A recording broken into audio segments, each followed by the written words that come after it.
అబద్ధం చెప్పొద్దు. ఈవిడ మా అత్తయ్య అండి. ఎవరైనా మంచినీళ్ళు తీసురండి ప్లీజ్. ఉండమ్మా, తీసుకొస్తా. త్వరగా రా. ఏమ్మా, నాటకాలు ఆడుతున్నారా? ఈ అమ్మాయి అత్తయ్య అంటుంది, నువ్వు వదిన అంటున్నావు. ఏది నిజం? లేదండి, ఆవిడ మా వదినే మైకంతో పడిపోయింది. ఆస్పత్రికి తీసుకెళ్లబోతుంటే ఈ అమ్మాయి అడ్డుపడింది. అత్తయ్య అత్తయ్య అత్తయ్య అత్తయ్య లేవండి.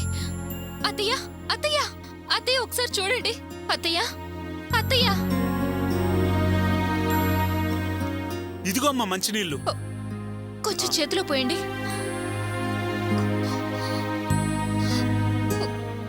అత్తయ్య అత్తయ్య ఒక్కసారి చూడండి. లేవండి అత్తయ్య. అత్తయ్య లేవండి అత్తయ్య. అత్తయ్య ఇటు చూడండి.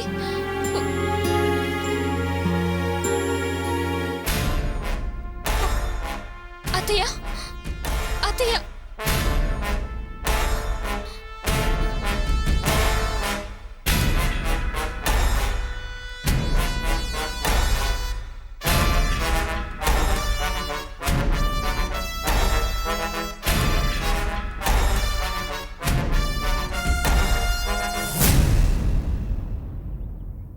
ఆ నీళ్ల చెంబిటివ్వండి.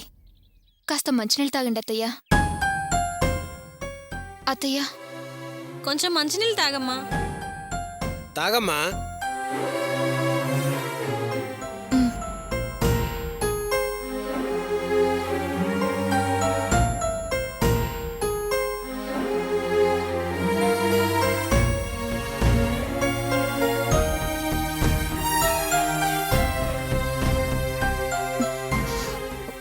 ఇదిగోండి.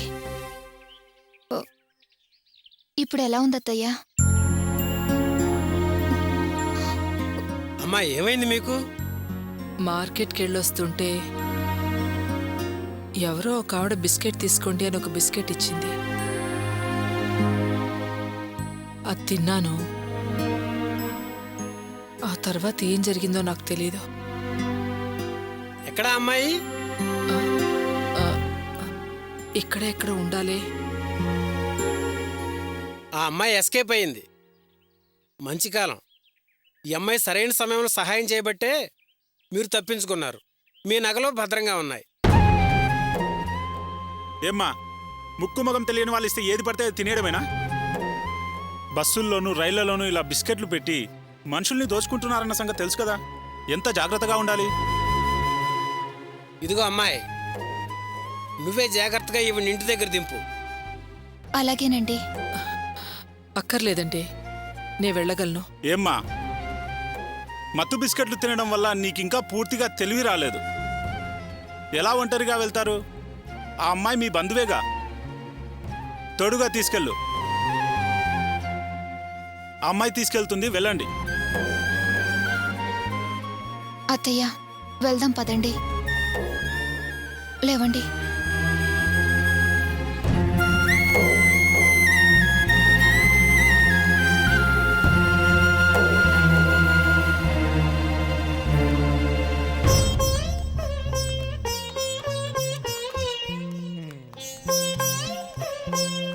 ఆటో ఆటో ఏ ఆటో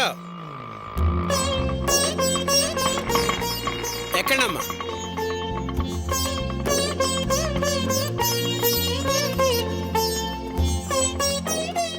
చాలా థ్యాంక్స్ అండి. ఆవిడ ఇంటి దగ్గర దించాక నువ్వు వెళ్ళమ్మా.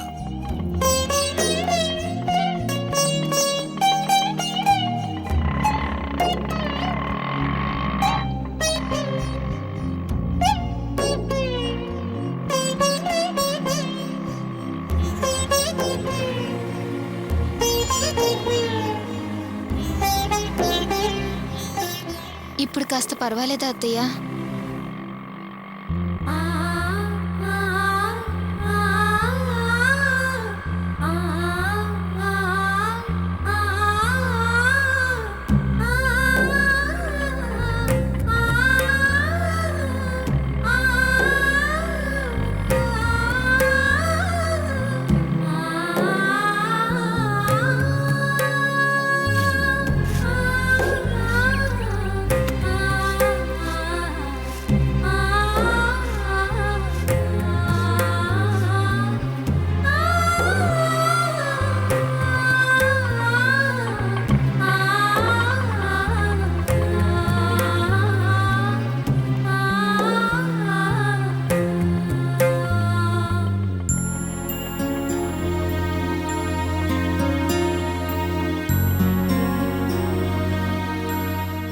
అమ్మా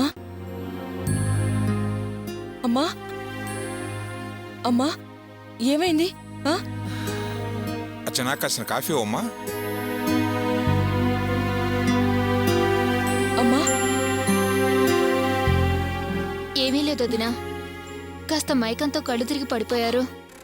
అయ్యో రామ్మా. ఏంటమ్మా ఏమైంది? ఒక ఆవిడ మత్తు బిస్కెట్లు ఇచ్చింది. ఆ అత్తయ్య మైకంతో కింద పడిపోగానే ఆవిడ నగలు దొంగిలించాలని చూసింది. నేను అడ్డుపడ్డాను, ఆవిడ పారిపోయింది. అత్తయ్యకి తెలివి రప్పించి నేనే తీసుకొచ్చాను. చాలా థ్యాంక్స్ అమ్మా. థ్యాంక్స్ చెప్తారేంటి మావయ్య? రామ్మా. పదమ్మా. జాగ్రత్తమ్మా.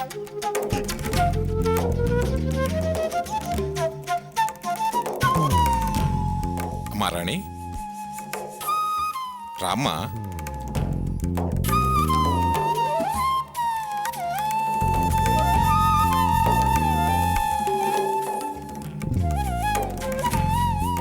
ఏంటమ్మా ఇక్కడే నిలబడ్డావు? లోపలికి రామ్మా. వద్దు మావయ్య, ఒకసారి రోడ్డు మీద అవమానపడింది చాలు. ఇంటి లోపలికి కూడా వచ్చి అవమానపడ్డం నాకిష్టం లేదు. నీకంత అవమానం జరిగినా కూడా వరలక్ష్మిని కాపాడావు అంటే నిజంగా నీ చాలా గొప్ప మనసమ్మా. వయసులో నువ్వు చిన్నదానివే గాని మంచితనంలో మాత్రం మాకంటే పెద్దదానివమ్మా. మావయ్య, మీ మెప్పు పొందాలని నేను ఈ సహాయం చేయలేదు. మన కళ్ళ ముందు ఎవరైనా కష్టపడుతుంటే వాళ్ళెవరన్నది చూడొద్దు, పరిగెత్తుకుంటూ వెళ్లి సహాయం చేయాలి, అదే మానవత్వం అని మా అన్నయ్య నా చిన్నతనం నుండి చెప్తుండేవాడు. ఆ స్థానంలో అత్తయ్యే కాదు, ఎవరున్నా నేను సహాయం చేసేదాన్ని మావయ్య. పదమ్మా. వదినా,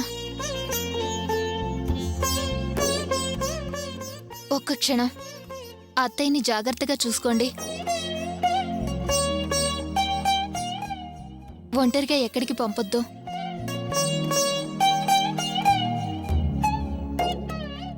వెళ్ళొస్తాను మావయ్య. అలాగేనమ్మా.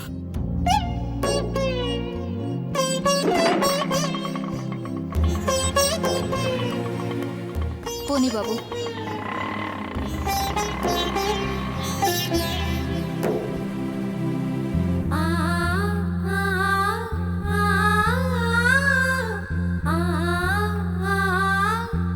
రామ్మా.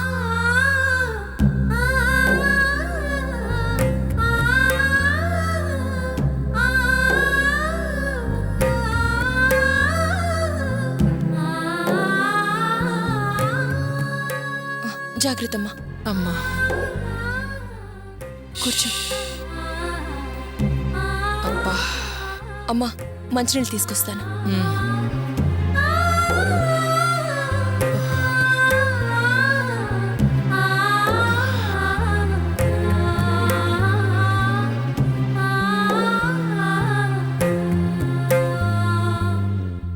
అమ్మా కాఫీ తీసుకురానా? వద్దమ్మా. పోనీ ఒక్కసారి డాక్టర్ దగ్గరికి వెళ్ళొద్దాం అమ్మా. వద్దు తల్లి. సరే కాసేపు పడుకోమ్మా.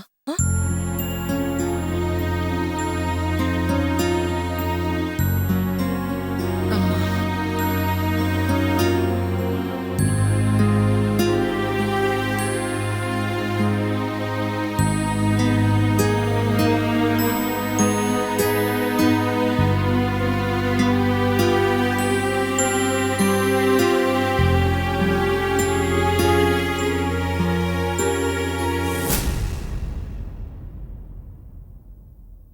వరలక్ష్మి,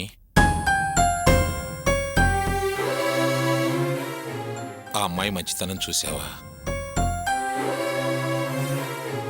నువ్వు ఆ అమ్మాయిని అంత అవమానించినా అదేమీ మనసులో పెట్టుకోకుండా నిన్ను కాపాడి జాగ్రత్తగా ఇంటికి తీసుకొచ్చి దిగబెట్టింది. ఆ అమ్మాయి ఇక్కడికి రాకపోయినా, లేక నన్ను అవమానించిన ఈవిడకు నేనెందుకు సాయం చేయాలే అనుకుని పట్టించుకోకుండా వెళ్ళిపోయినా నీ పరిస్థితి ఏమయ్యేది? నగలు పోవటమే కాదు, నీ ప్రాణాలకు కూడా ప్రమాదం వచ్చేది. వరలక్ష్మి, ఆ అమ్మాయి ఇంకో మాట అంది గమనించావా? మన కళ్ళ ముందు ఎవరైనా కష్టపడుతుంటే వారు ఎవరన్నది చూడకుండా పరుగెత్తుకెళ్ళి సాయం చేయాలి, అదే మానవత్వం అని మా అన్నయ్య చిన్నతనం నుంచి చెప్పేవాడు అంది.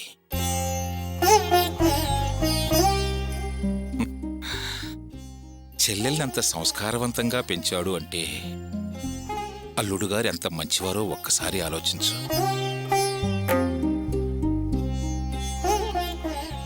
మూర్ఖత్వంతో కళ్ళు మూసుకుపోయిన నీ పట్టుదల వల్ల పాడైపోయేది మన అమ్మాయి జీవితమే. దయచేసి ఇప్పటికైనా తెలుసుకో.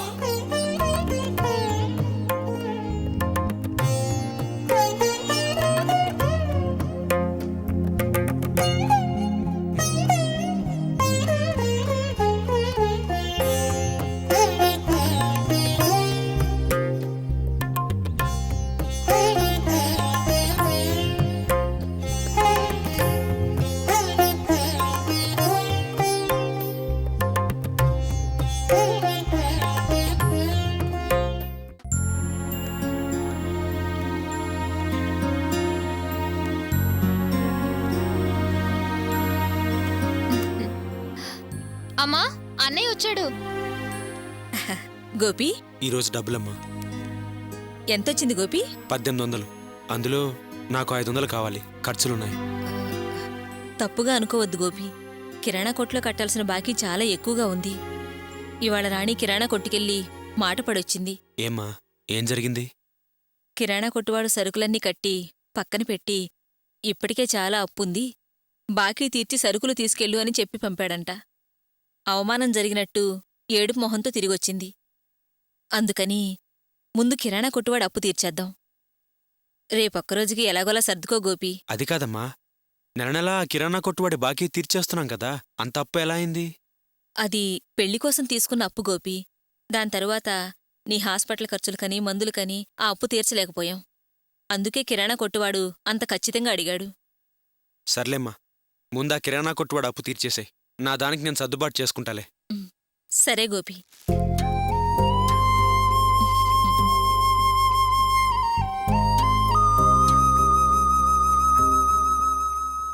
అన్నయ్య, నీతో ఓ ముఖ్యమైన విషయం చెప్పాలి. చెప్పమ్మా. ఈరోజు నేను వదినింటికి వెళ్ళాను. ఏయ్, ఇప్పుడు మీ అన్నయ్యతో ఏం చెప్పావే? ఏమీ లేదమ్మా, అది ఏమిటే తడబడుతున్నావు? ఇప్పుడు మీ అన్నయ్యతో నువ్వెవరింటికి వెళ్ళారని చెప్పావు? ఎక్కడికి వెళ్ళావు చెప్పు. నేను వదినింటికి వెళ్ళానమ్మా. ఏమే, నీ కొంచెమైనా సిగ్గుందా? ఎందుకే ఇలా మన కుటుంబం పరువు బజార్కి ఈడుస్తున్నావు? ఆవిడ చేత చెంప దెబ్బ తిన్నావు. ఆ అవమానం చాలేదా నీకు? ఇలా రావే, రావే, చెప్పవే, ఎందుకు వాళ్ళ ఇంటికి వెళ్ళావు చెప్పు. ఏంటమ్మా ఇది? నువ్వు గోపి, దీనికి 2 తగిలిస్తే గానీ బుజ్జి రాదు. అమ్మా, ఆడపిల్ల మీద చేయొద్దావేంటమ్మా? ఏమే, మన ఇంటి పరువు మంట కలపాలనే కదా వాళ్ళ ఇంటికి వెళ్ళావు? అడుగు గోపి, ఎందుకు వెళ్ళిందో అడుగు. అడుగు. అడుగుతాను. నువ్వు ముందు కోపం తగ్గించుకొని అడుగుతాను. వాళ్ళింటికి ఎందుకు వెళ్ళావమ్మా? వదిన్ని తీసుకురావాలని నేను ఆ ఇంటికి వెళ్ళలేదన్నయ్యా. మరి మన వరలక్ష్మి అత్తయ్యకి ఒక ఆవిడ మత్తు బిస్కెట్ పెట్టి నగలు దొంగిలించాలని చూసింది. ఆ సమయంలో నేను వెళ్లి అత్తయ్యని కాపాడి ఇంటికి తీసుకువెళ్లి దిగపెట్టాను. మరి ఏ ఆలోచనతోనో ఆ ఇంటికి వెళ్లేదన్నయ్యా. ఎవరైనా పోతే నీకెందుకే? నీ పని నువ్వు చూసుకుని రావచ్చుగా. ఆవిడికి మనకు అస్సలు పడదు. నువ్వు కాపాడడానికి వెళ్ళావు. ఆ నింద నీ మీదేస్తే ఏం చేస్తావు? ఏంటమ్మా నువ్వు మాట్లాడుతోంది? ఆపదలో ఉన్నవాడిని కాపాడి ఇంటి దగ్గర దిగబెట్టింది. అందుకు మనం రాణిని చూసి గర్వపడాలి. వయసొచ్చిన అమ్మాయిని కూడా చూడకుండా ఆవిడ నడి రోడ్డులో కొట్టి అవమానించింది దాన్ని. ఆ రాక్షసుని ఇదెందుకు కాపాడాలి? అందుకు మనమెందుకు గర్వపడాలిరా? అమ్మా, శత్రువైనా సరే కాపాడాలి. అది మానవత్వం. రాణి చాలా మంచి పని చేసిందమ్మా. అమ్మా రాణి, నిజంగా నువ్వు చాలా మంచి పని చేసావమ్మా. ఇలాంటి పనులు ఎప్పుడు మానకమ్మా. అలాగే అన్నయ్య. మీ అన్నయ్య నీకు సపోర్ట్ చేస్తున్నాడుగా, ఇంకా నేనేం చెప్పి మాత్రం ఏం ప్రయోజనం? అవును, ఆవిడ నువ్వు తీసుకుని ఇంట్లోకి వెళ్ళినప్పుడు లోపలికి రమ్మని ఎవరైనా పిలిచారా? లేదమ్మా, నేను ఇంటి లోపలికి వెళ్ళలేదు. గుమ్మం దగ్గర వదిలిపెట్టి వచ్చేశాను. మంచి పని చేసావు. అలాగైనా కాస్త మన కుటుంబ గౌరవాన్ని కాపాడావు. ఆ ఇంట్లో ఒక్కళ్ళు కూడా నిన్ను లోపలికి రమ్మని పిలవలేదా? వదిన వాళ్ళ నాన్నగారు నన్ను లోపలికి రమ్మని పిలిచారు, కానీ నేను వెళ్ళలేదు. ఆయన రమ్మని పిలుస్తారని నాకు తెలుసు, ఆవిడ రమ్మని పిలవలేదు కదా. ఆపదలో ఆదుకున్నావు కదా, నిన్ను లోపలికి రమ్మని పిలిస్తే ఆవిడకన్నా పరువు నష్టమా? ఇతరులకు ఉపకారం చేసి చేసే మన కుటుంబం ఎలా తయారైంది? అమ్మా, చేసిన ఉపకారం ఎప్పటికీ ఊరికే పోదమ్మా. అయినా చెల్లెలింత మంచి పని చేసినందుకు మెచ్చుకోవాలి గాని తిడతావేంటమ్మా? సరే సరే, తిట్టలే గాని నువ్వెళ్ళి స్నానం చేసిరా, భోంచేద్దు గాని. రాణి, భోజనానికి ఏర్పాటు చెయ్యి. ఉమ్.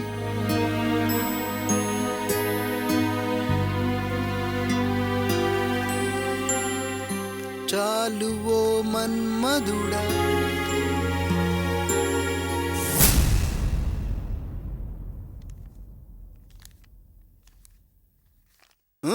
ఏంటమ్మా, ఈరోజు అన్నయ్య కలెక్షన్ చాలా బాగుందనుకుంటాను. ఎంత ఉందేంటి? 1800 రా. నాకు 1500. ఎరా, నా దగ్గర ఏదో దాచిపెట్టినట్టు అడుగుతున్నావు, అయినా నీకెందుకు అంత డబ్బు? ఎందుకు అడగవు? అవసరం వచ్చినప్పుడు కాళ్ళు పట్టుకుంటావు, అవసరం తీరిపోయిన తర్వాత చేసిన మేలు మర్చిపోయి ఏమిటి ఎందుకని ప్రశ్నలు అడుగుతావా? ఓహో, నిన్ను ప్రశ్నలు అడగకూడదా? నువ్వు అడిగిన వెంటనే డబ్బులిచ్చేయాలా, అంతేగా? రేయ్, డబ్బులేమి చెట్ల కాయటం లేదురా, ఇది గోపి కష్టపడి సంపాదించిన డబ్బు. నేనేం ఊరికినే డబ్బులిమ్మని అడగటం లేదే. అన్నయ్య పెళ్లికి పెళ్లి మండపానికి వెళ్లే చివరి క్షణంలో తాలిచేనికి డబ్బులు లేక అవస్థపడ్డారు కదా.